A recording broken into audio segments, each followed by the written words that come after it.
طيب احنا هنشيل الماتيريال ده، هنتكلم على ال HDRI. ال HDRI ده هو اختصار لكلمة هاي دايناميك رينج ايمج. طيب ده صورة، ده بيبقى صورة خاصة فيها معلومات الإضاءة الحقيقية للمشهد. يعني كل جزء في الصورة بيحتوي على معلومات عن كمية الضوء واللون.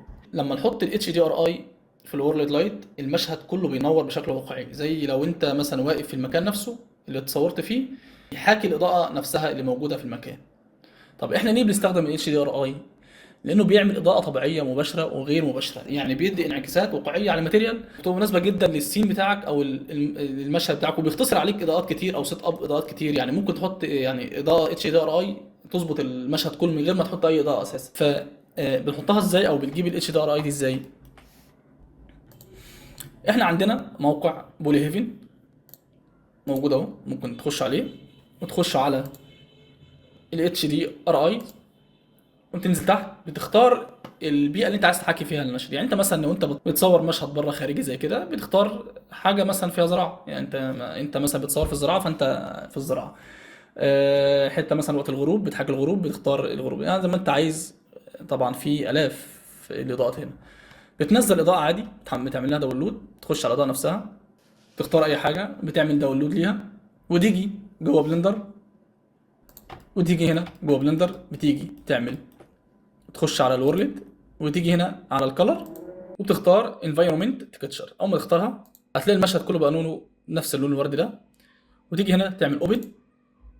انا مثلا حاططها عندي على الجهاز هنا، انا منزل مثلا الاضاءه دي، اول ما بختارها بيروح جاي حاطط لك الاضاءه جاهزه. طيب انت ممكن تعلي السترينث بتاع الاضاءه من هنا او تقلل. انا غالبا بنقلل الاضاءه، ما بنعليهاش قوي، انا مخليها واحد، وممكن نقللها سنه لما نلاقيها مثلا زياده لو احنا عايزين نحط اضاءه من عندنا جوه المشهد. طيب في حاجه، يعني انت دخلت هنا مثلا عملت شيدنج، طبعا هو بيحط لك الاضاءه وبيجيب لك المشهد كله حوالين، يعني بيحط لك كل حاجه. انت عشان تخفي ده كله وتفضل الاضاءه موجوده، انت بتعمل حاجه، بتخش هنا تحت هنا على الري فيزيبيليتي وتشيل علامه الصح من الكاميرا. اول ما تشيلها هتلاقي بس الاضاءه محطوطه وكل حاجه اختفت. طيب انت دلوقتي في الاضاءه، يعني انت شايف دلوقتي الخيال اهو، انت عايز تلف الاضاءه، عايز تخلي الاضاءه تبقى من ورا شويه، تعمل ايه؟ تقسم الشمس نصين، تدخل على الشيدر اديتور وتختار بدل اوبجكت تعمل وورلد، هتلاقي النود دي، هتضغط على النود دي وتعمل كنترول تي، هتلاقي المابنج نزل. او لو انت عملت كنترول تي وما ظهرتش معاك، انت ممكن تروح جاي عامل في السيرش تكتب مابنج عادي هتظهر معاك. تمام.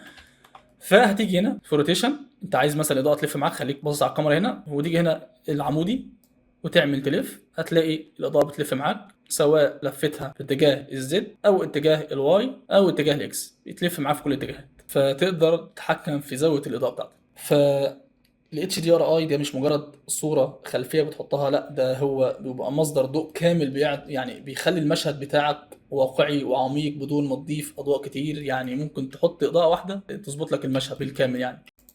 طيب احنا دلوقتي هنتكلم عن السكاي كيتشر.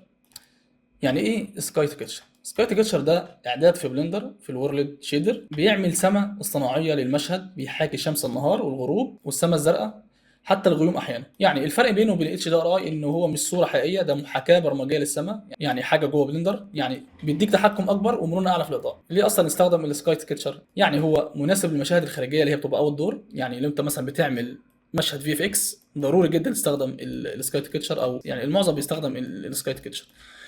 طيب هنعمل ايه؟ بنيجي هنا في الورلد، نخش على الكلر ونختار سكاي كيتشر. اول ما تختار سكاي كيتشر هتلاقي بالمنظر ده، هتلاقي في شمس اكنك في الفضاء الخارجي، يعني هنا في حوالين منك كده اكنها شمس. طيب الصن سايز دي بتعمل ايه؟ الصن سايز دي كل ما بتكبر كل ما الخيال ده بيبقى انعم. يعني الصن سايز لو صغير هتلاقي الخيال شارب زي ما انتم شايفين كده. تمام. الصن الفيجن ده باختصار هو ارتفاع الشمس، يعني لما تقلله هتحس ان الدنيا دخلت بقت بالليل، دخلنا على الغروب، يبقى كده الشمس مش موجوده، سالب اهو، دخلنا على الغروب. هتعليه هتلاقي الشمس ظهرت معاك وبقت قوه اكتر. طبعا الاسترينس هو قوه الشمس نفسها، طبعا احنا بنخليها واحد، ولما نيجي نعمل مشهد ممكن اقل من كده، ممكن نخليه مثلا بوينت 2 بوينت 3 حسب الاضاءه اللي انت عايزها او حسب المشهد اللي انت بتحكيه. هنيجي للصن روتيشن، عينك على الظل هنا، لما تيجي تتحكم في الروتيشن هتلاقيه تتحكم في الخيال، بيخلوا لك يمين او شمال، وده مهم جدا. تعالى برضو نجرب نعلي السن سايز. اول ما نعليه هتلاقي الخيال بقى ناعم خالص. طيب هتقلل السن انفيجن. فانت خش وجرب الاعداد دي كلها، وهتلاقي وهتشوف ايه الاعداد اللي يناسبك لحد ما توصل، لان القيم كلها بتختلف. طبعا انت لو جيت عليت الاير هنا هتخليه مثلا بيحاكي مثلا وقت الغروب مثلا في اسكندريه مثلا، يكون في اسكندريه بتلاقي السماء كلها برتقاني كده ساعه الغروب. كل حاجه هنا ليها ده الاوزون، كل حاجه ليها استخداماتها. انا نفسي لما اجي استخدمها بفضل العب في القيم دي كلها، كل مره بفضل العب فيها لحد ما يعني ايه ما اوصل لحاجه مناسبه. فانت خش وظبط وجرب يعني.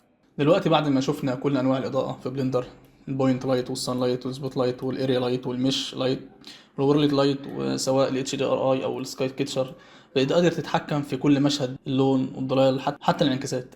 الفكره مش مجرد انك تشتغل اضواء بس، يعني الفكره انك تفهم ليه كل ضوء موجود وازاي ياثر على المشهد. اتدرب وجرب وهتشوف ان كل مشروع يطلع طبيعي وسينمائي، والاختيارات اللي هتعملها هتفرق فعلا في كل ريندر بتعمله. الريم لايت لما انا استخدمته في مره في اعلان، يعني انا كان في شركه عايزه تنزل منتج جديد في السوق ولكن مش عايز تظهره. يعني ايه اللي انا عملته بالريم لايت؟ يعني انت ما تتخيلش الاضاءه انت ممكن تعمل فيها ايه. فاتمنى تكونوا استفدتوا من الدرس النهارده، ولسه هنتكلم عن الاضاءه تاني. وفي الحلقه الجايه هنتعمق اكتر ونشرح حاجه مهمه جدا لكل مشهد اسمها اللايت تمبيتشر. هنتكلم ازاي نتحكم في دفء وبروده الضوء، وازاي ده بيغير الاحساس كله في المشهد. خليكم مستعدين لان الموضوع هيغير طريقه تفكيركم في الاضاءه تماما.